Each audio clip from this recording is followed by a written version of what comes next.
Pastor Ed here with Daily Devotions for Tuesday, March the 18th, 2025. Our reading today is taken from 1 John, the letter for 1 John, not the Gospel of John. 1 John chapter 3, verses 16 through 18. We know love by this, that he laid down his life for us, and we ought to lay down our lives for one another. How does God's love abide in anyone who has the world's goods and sees his brother or sister in need and yet refuses help? Little children, let us love not in word or speech, but in truth and action. Dietrich Bonhoeffer wrote a number of books. One came to be known as Life Together. It was written while he was running a secret illegal seminary during the Nazi era, to train pastors, in particular train pastors for the difficult times they would find themselves in serving parishes. And so really emphasized Christian living together in community, but not an ideal community, but a recognition of that the community that we have really only exists in and through Jesus. So at one point he wrote, "Innumerable times a whole Christian community has broken down because it had sprung from a wish dream.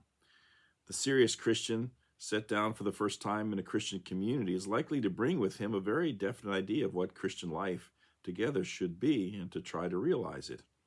But God's grace speedily shatters such dreams.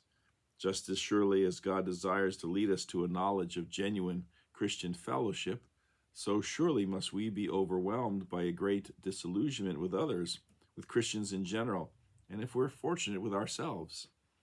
By sheer grace, God will not permit us to live even for a brief period in a dream world. He does not abandon us to those rapturous experiences and lofty moods that come over us like a dream.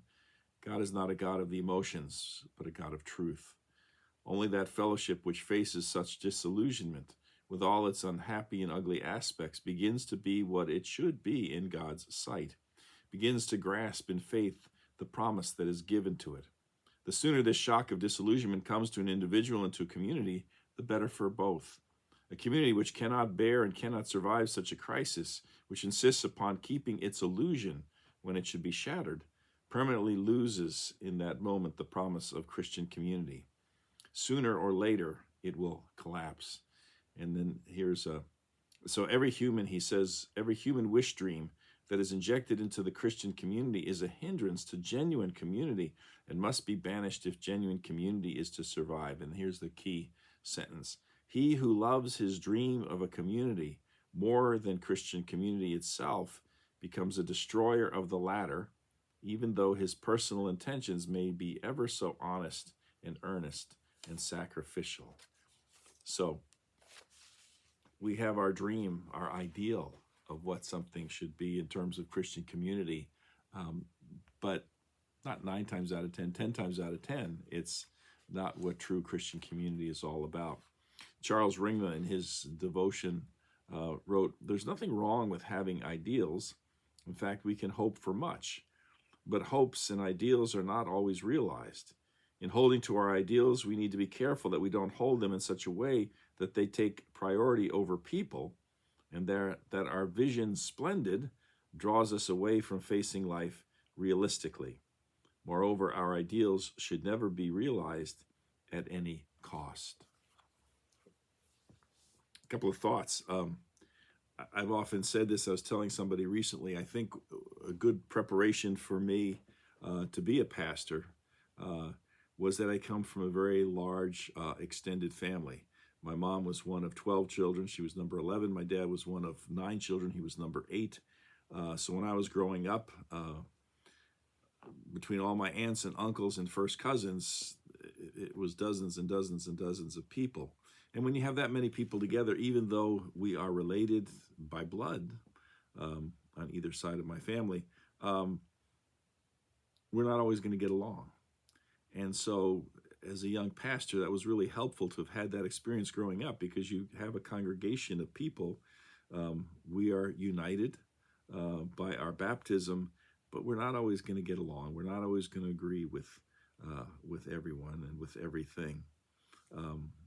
and yet the ideal persists, and I think this is what Bonhoeffer is trying to stress against. We might think about how it should be, and how we wish it could be, but the reality is always going to be something different, and we need to focus on the reality, and we need to focus on God's grace, and we need to be gracious in our own lives, accepting the weaknesses and the sinfulness and the problems that other people bring to the table, and that we ourselves do as well. I have a T-shirt. I don't wear it except around my own kids, but it says, "I used to be a people person," and then underneath it goes, "Then people ruined it." I mean, sometimes we can do that. We in the abstract or in some collective sense, we might love humankind, but people really annoy us. Well, Bonhoeffer is saying you can't have that dream world. You can't have that illusion.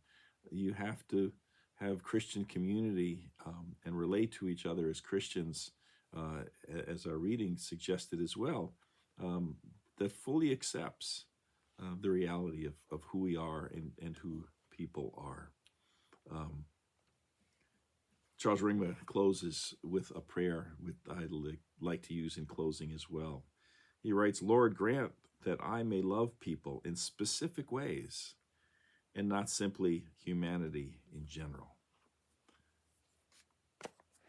Specific ways, concrete ways, practical ways, and not just in general, not some ideal of how we think it should be, a perfection that we can never achieve ourselves, let alone the community of faith.